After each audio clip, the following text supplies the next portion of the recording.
Before I Wake was a film that came out on Netflix, and I finally had an opportunity to talk about it. And with that said, I also know that this film actually had a lot of distribution problems. It had a release date, it was released, then pulled out. And then they were going to do it again, and then it just pulled out again. And then Netflix was like, I got it. Let's have people enjoy this, okay? I got this.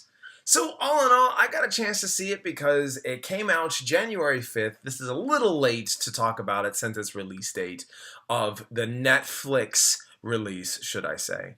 But I actually kind of wanted to talk about it, and the plot as it stands is where these two parents they lost their child, and they are looking to actually overcome this now. They have had their time to grieve and heal.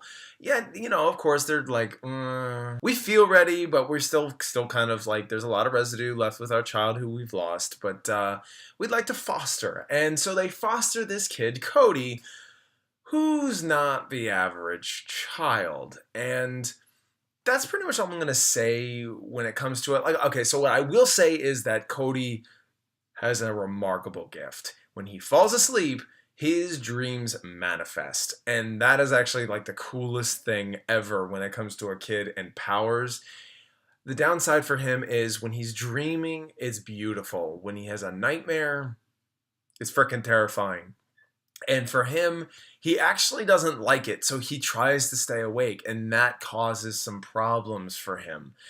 And that's basically all I'll say. Parents grieving, take in a child. This child has a unique and rare ability, and it does cause some conflicts for these characters as a whole, individually and actually externally. And I rather enjoyed it. I enjoyed it a lot. But I will say, with the great things that happen, there are some negative gripes with it too. For starters, to start with the good, I really enjoyed the direction. Mike Flanagan, who's done Oculus, Ouija, before Origin of Evil, which I've not seen. I've seen Oculus, but I already have this idea that this guy knows what he's doing. Oh, also Hush. He's done Hush.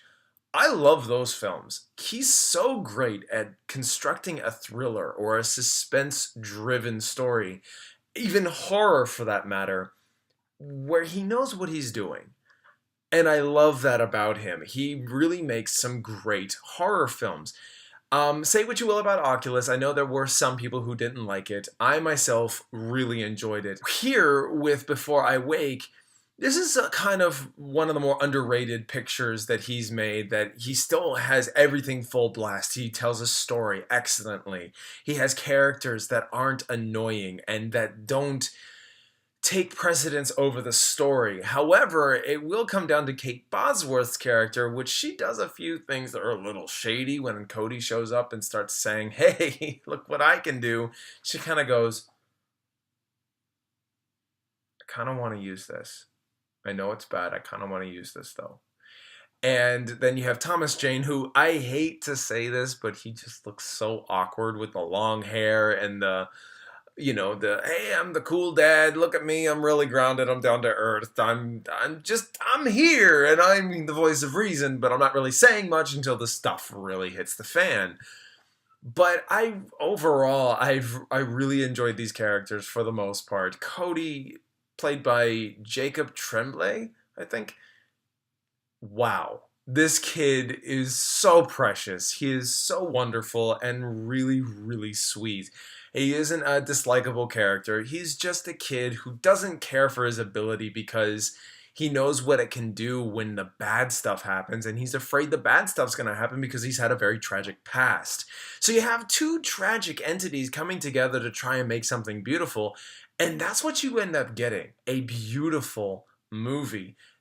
That can be kind of creepy, and there are really some great moments in this where it's like subtle, and it's not boom in your face, it's more like, did you see that?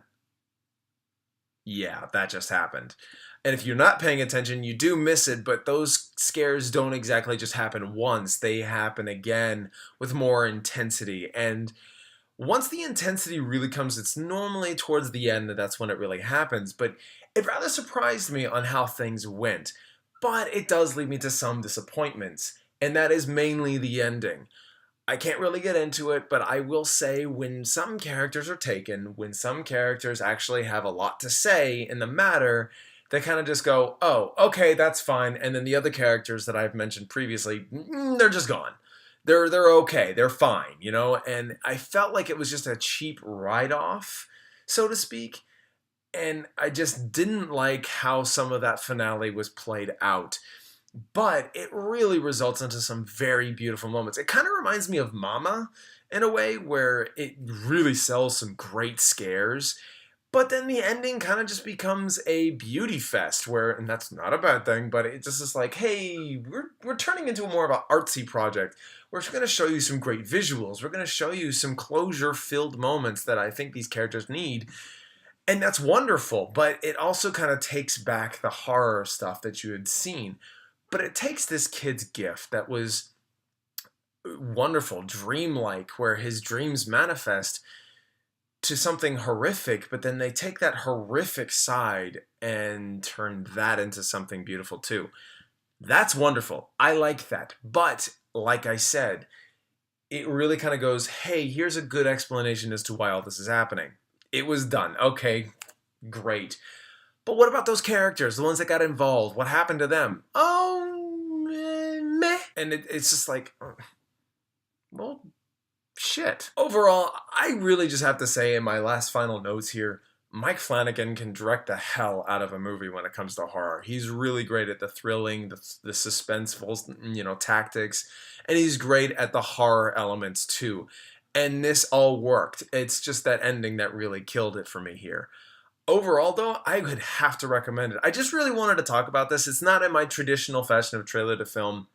The trailers do give a little bit too much away, so I would avoid it, kind of take the word of mouth of other reviewers, including myself, to say, yeah, go ahead, see it. I think you'll really enjoy it. This is a really amazing film that I think a lot of people are going to go overlooking, and I really think you should see it. So, all in all, if you have seen Before I Wake, what did you like about it? If you haven't, go check it out. I'd love to know your thoughts down below. Thank you all so much for watching. I do movie reviews, TV show reviews, and universe reviews, which pretty much boils down to TV shows and movies coming together and making a universe.